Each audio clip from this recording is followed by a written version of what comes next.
In chemical reactions, some substances are also used which affect the activity of catalyst. यानी chemical reaction में भी ऐसे भी substance use किए जाते हैं जो कैटलिस्ट को भी अफेक्ट करें. लाइक कैटलिस्ट तो रिएक्शन की स्पीड को बढ़ा ही रहा था, पर यहाँ पे कुछ चीज़ें ऐसी भी यूज़ की जाती है जो इवन कैटलिस्ट को भी अफेक्ट करें, यानी उसकी भी स्पीड बढ़ा दे, कैटलिस्ट के काम करने की भी स्पीड बढ़ा दे. तो उसमें दो तरीके के होते हैं. फर्स्ट है कैटालाइट promoter. Those substances which when added with catalyst when the reaction mixture increases the activity of the catalyst.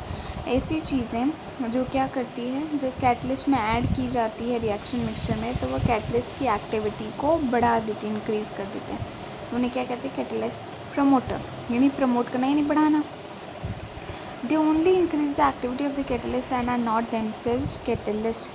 वो क्या होते हैं? सिर्फ कैटलिस्ट की एक्टिविटी को इंक्रीज़ करते हैं, वो खुद कैटलिस्ट नहीं होते हैं. कैटलिस्ट तो वो होगा जो रिएक्शन की स्पीड को बढ़ाएगा, और ये वो सब्सटेंस है जो कैटलिस्ट की स्पीड को बढ़ाएगा. तो दोनों में अंतर है. तो यहाँ पे देखो मॉलिब्डेनम पाउडर N2+H2 Fe की प्रेजेंस में होता है. तो यहाँ पे मॉलिब्डेनम पाउडर क्या कर रहे हैं?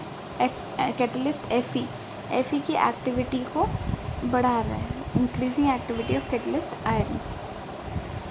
इसमें देखो वेजिटेबल ऑयल से घी बनाने में, वेजिटेबल घी में निकलता है अपना कैटलिस्ट कॉपर या कैटलिस्ट प्रमोटर की तरह काम कर रहा है, जो निकल की स्पीड को बढ़ाएगा, काम करने की स्पीड को बढ़ाएगा उसकी. नेक्स्ट है कैटालाइस्ट इनहिबिटर. दो substances which when mixed in reaction mixture decreases the activity of catalyst are called catalyst inhibitor. तो जो सब्सटेंस मिक्स कर रिएक्शन मिक्सचर में मिक्स करने पे कैटलिस्ट की एक्टिविटी को कम कर दें, यानी कैटलिस्ट की स्पीड को धीरे कर दें, उन्हें कैटलिस्ट इनहिबिटर कहते हैं. If carbon monoxide CO gas is mixed in this reaction activity of catalyst Fe catalyst है यहाँ, और उसमें अगर CO मिक्स कर देते हैं इसमें, तो वो क्या कर देता है? कैटलिस्ट आयरन Fe की स्पीड को कम कर देता है, काम करने की स्पीड को. तो वो भी फिर रिएक्शन को धीरे धीरे बढ़ाएगी. जैसे पहले काफ़ी तेज़ बढ़ा दी थी, तो अब धीरे धीरे बढ़ाएगी, क्योंकि उसकी खुद की कैपेसिटी कम कर दी गई है. नेक्स्ट है property of catalyst, that is last topic of your chapter.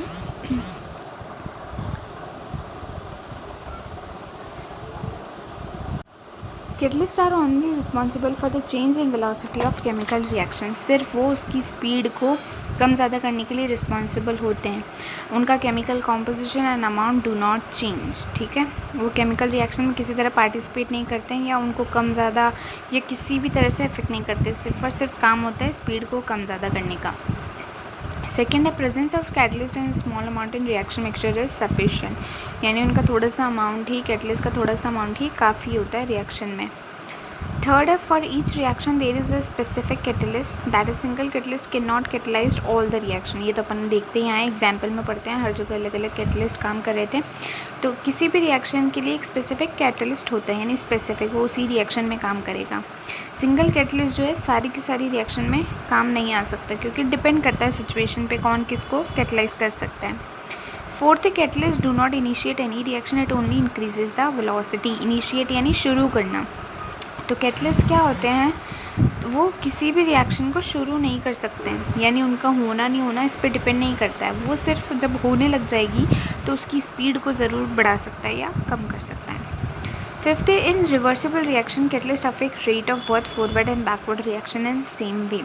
तो जो रिवर्सिबल रिएक्शन होती है, यानी जो दोनों तरफ चलती है, फ्रॉम लेफ़्ट टू राइट भी और राइट टू लेफ़्ट भी, वहाँ पे क्या होता है? कैटलिस्ट अफेक्ट करता है. जिस तरह से वो फॉरवर्ड रिएक्शन में अफेक्ट करता है, उसी तरह से वो बैकवर्ड रिएक्शन में भी करता है, यानी दोनों में सेम तरीके से काम करेगा. सिक्स्थ है catalyst are more active at a particular temperature only, with change in temperature their activity is affected. ये भी ध्यान रखने वाली बात है कि कैटलिस्ट की एक्टिविटी हर कंडीशन में सेम नहीं हो सकती. लाइक एक कंडीशन में वो ज़्यादा तेज़ी से काम कर सकती है, तो दूसरे में कम तेज़ी से भी काम कर सकती है. तो उस टेम्परेचर का फ़र्क भी पड़ता है उस पर. टेम्परेचर ज़्यादा कम ज़्यादा होने पे कैटलिस्ट की एक्टिविटी का फ़र्क पड़ सकता है. लाइक चेंज, अगर टेम्परेचर चेंज हो रहा है तो उनकी एक्टिविटी भी चेंज हो जाएगी. ठीक है, तो आपका ये चैप्टर यहीं पे ओवर हो चुका है. ना आपको ये क्वेश्चन आंसर कर लेना है, बहुत ईजी है. ऑब्जेक्टिव टाइप आपको बुक में ही मार्क कर लेना है, वेरी शॉर्ट भी आप बुक में ही मार्क कर लो. Only short question answer and long question answer, ठीक है। वो आप कॉपी में कर लीजिएगा, नोटबुक में। वैसे वेरी शॉर्ट भी कर लीजिए क्योंकि कमी क्वेश्चन आंसर है इसमें। तो ये सारा आपको MCQ सिर्फ बुक में करना है, उसके अलावा बाकी सारे question answer you have to do in it your notebook as an homework. Okay, thank you.